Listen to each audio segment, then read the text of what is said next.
السلام علیکم ورحمۃ اللہ وبرکاتہ۔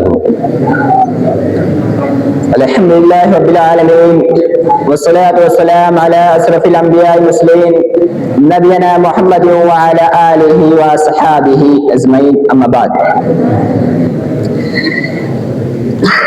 اعوذ باللہ من الشیطان الرجیم، بسم اللہ الرحمن الرحیم۔ وآت ذی القربى حقہ والمسکین وابن السبیل، وقال نبی صلی اللہ علیہ وسلم المسلم من سلم المسلمون من لسانہ ویدہ۔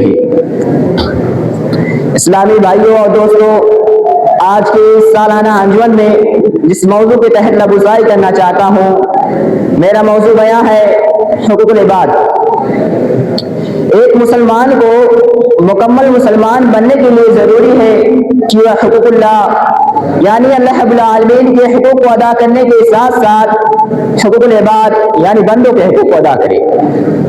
آج معاشرے میں اکثر لوگوں کو دیکھا جاتا ہے کہ وہ حقوق اللہ کے معاملے میں بڑھ چڑھ کر حصے لیتے ہیں، یعنی روزہ، نماز، زکوٰۃ، حج اور دوسرے عبادات میں بڑی دلچسپی سے ادا کرتے ہیں، لیکن حقوق العباد کے معاملے میں بہت بے پرواہ ہے، یعنی لوگوں کے ساتھ ان کے معاملات صحیح نہیں ہیں، اخلاق و کردار بھی اچھے نہیں ہیں، امانت و دیانت سے بالکل خالی ہیں۔ الغرض حقوق اللہ کو ادا کرنے والے حضرات معاشرے میں کم ہی پائے جاتے ہیں۔ میرے پیارے بھائیوں، اگر کوئی شخص حقوق اللہ کو ادا نہیں کرتا تو اس شخص کے بارے میں سب کو معلوم ہے کہ کل قیامت کے دن اس کے ساتھ کیا کیا جائے گا، لیکن اگر کوئی شخص حقوق العباد کو ادا نہ کرے تو اس شخص کے بارے میں اس بات کا ڈر ہے کہ کہیں رحمت الہی سے محروم نہ ہو جائے اور جہنم کا ایندھن نہ بن جائے۔ لیجیے ایک واقعہ سنیے کہ حضرت ابو ہریرہ رضی اللہ تعالیٰ عنہ کی حدیث ہے کہ اللہ کے رسول صلی اللہ علیہ وسلم فرماتے ہیں کہ میرے صحابہ، کیا تم جانتے ہو مفلس کون ہے؟ صحابہ کرام رضی اللہ تعالیٰ عنہ نے کہا، اللہ کے رسول صلی اللہ علیہ وسلم، مفلس وہ شخص ہے جس کے پاس روپیہ پیسہ مال و دولت نہ ہو۔ اللہ کے رسول صلی اللہ علیہ وسلم نے کہا، نہیں، بلکہ میرے امت کا مفلس شخص وہ ہوگا جو کل قیامت کے دن بارگاہ الہی میں حاضر ہوگا۔ وہ دنیا میں نماز پڑھتا رہا ہوگا، روزہ رکھتا رہا ہوگا، زکوٰۃ دیتا رہا ہوگا، لیکن اس کے ساتھ ساتھ اس نے کسی کو مارا ہوگا، کسی کو پیٹا ہوگا، کسی کو گالی دی ہوگی، کسی کا خون بہایا ہوگا۔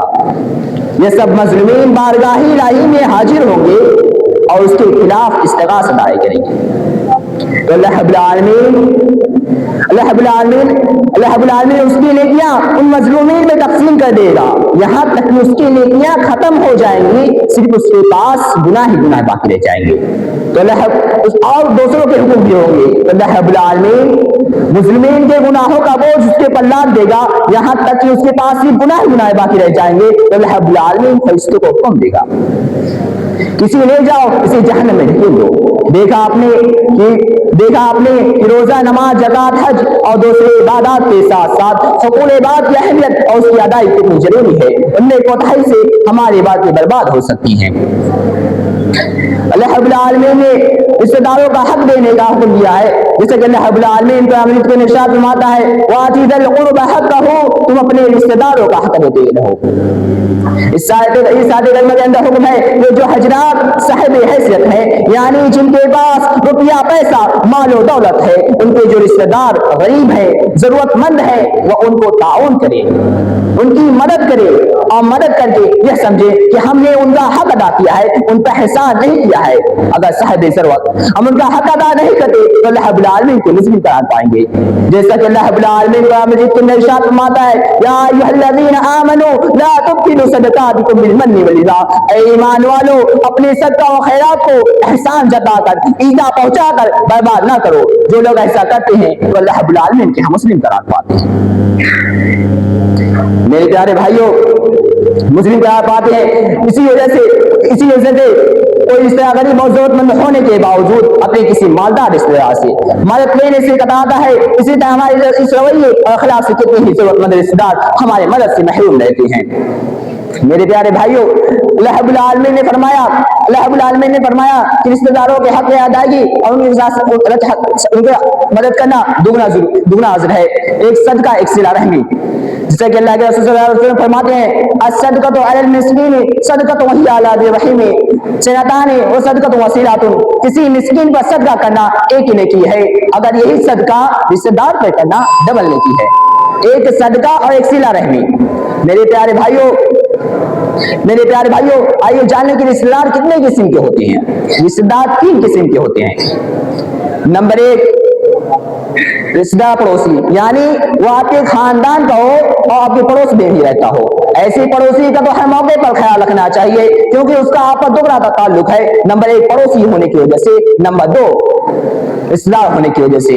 آج ہی پڑوسی کا مطلب ہے کہ آپ کے خاندان کا نہ ہو لیکن آپ کے پڑوس میں رہتا ہو، ایسے پڑوسی کا بھی آپ پر حق ہے کہ آپ اس کی مدد کریں۔